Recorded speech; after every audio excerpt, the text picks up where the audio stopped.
Welcome back to the Pig Trail Show. We have a very special guest on this week, our baseball insider, Dudley Dawson. Dudley, we have a lot of baseball stuff to talk about this week since the MLB Draft just finished up, on Tuesday? And we're talking at the end of the week on Sunday. Now, in terms of Arkansas, they had 7 current Razorbacks taken, 7 signees, and 1 transfer. How do you think they fared up? Do you think Dave Van Horn's roster took a big hit? Well, here's the thing I'm going to surmise it is. They had the #1 recruiting class going in, according to Perfect Game in Baseball America. They come out of it with 7 top 100 signees. They lost the people that they pretty much thought they were going to lose, but got some here that they didn't think they were going to. There were a couple of guys that they thought would be drafted a little higher, and they're going to keep those. So I think he feels, although he wants the draft earlier and he wants them to quit taking his guys. If you're recruiting at the top of your game, you're going to have some go off the top, and it's still going to be a great recruiting class for them when you include both the freshman, the junior college kid, and the transfer portal guys. So I think they're going to be okay. Yeah, you wrote an article, and I appreciated you for putting that out, and so did Razorback fans. If you want to go read it, it's on hogville.net right now. But you put out there that their pitching fared up pretty well, even though position players took a big hit. Pitching, they did all right, which is really what Dave Van Horn kind of needed, right? Yeah, absolutely. You would love to have them all, but pitching was something that he thought they'd be able to get a lot of these guys through. Dealing Qstead and Barrett Kent were really the only 2 pitchers that of the recruits that were not going to make it. They both have agreed to terms / sign, but they are going to get what amount? They're going to have 10 to 11 left-handers on this baseball team next year. Even without Hunter Holland, being here. So he certainly has a more balanced staff.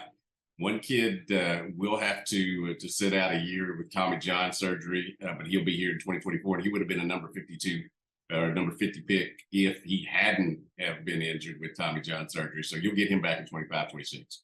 Wow. You talk about those transfer portal guys. They had 1 guy taken from the transfer portal, but they fared up pretty well there too with 6 guys who didn't get drafted. Can you talk about where those guys stand right now? Yeah, and we were joking a minute ago about how I'm disappointed that Craig Yoho signed the reliever from Indiana, who was a strikeout artist, because I wanted to say Yoho and write Yoho all year. But seems like I don't want to say a great kid, because he would have been 24 this October. He's the only 23-year-old freshman of the year in our freshman All-American in college baseball, because he had so many injuries. But you got to like it for him that he's done that. But they do have 6 other guys who are going to be in here, and I also mentioned the junior college transfer, who was the Jayhawk Conference Player of the Year. Probably will be grab one of those starts in the outfield. It is just a really good group overall. He knew he was going to get scorched or dinged, or he used several different words with the Major League Baseball draft. So he made sure he had plenty of people ready to go in here. Yeah, I think they overall fared up pretty well, though. I mean, Dave Van Horn was prepared, like you said, to get scorched. And so overall with this draft, do you think they have a pretty good roster for next season? Yeah, and I'm sitting here writing a story today, including Gabe Geppel. He was the pitching recruit that was drafted in the 20th round after he had already pulled his name out of the draft. In fact, he had moved into his apartment here in Fayetteville on Monday, and then was taken Tuesday in the draft. He's not going to sign, going to be here. This is a guy who was 13-0 during his high school career with a 0.73 ERA. So there's a reason they took him, but he's going to stay here and pitch for Arkansas next year.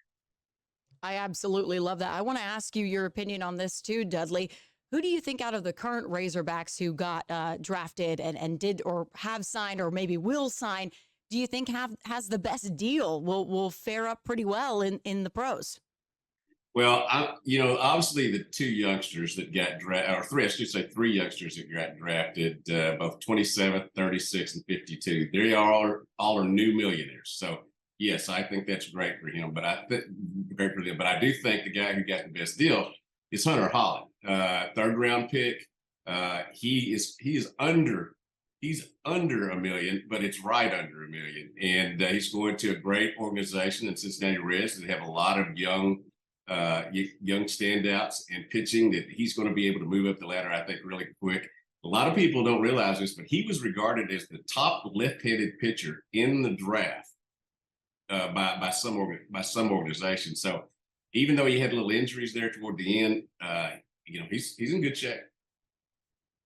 I absolutely love that. And I can't wait to see what all of these guys do because, there are some that get taken in later rounds that end up surprising you later down the road. You kind of never know with the MLB what can happen, but I am really excited. I love that Hunter Holland's mom posted, hey guys, we miss the Razorbacks, but he is living out his dream. And this is so cool. And if you're a Razorback fan, you got to respect that and love to see those guys move on to the next level, right?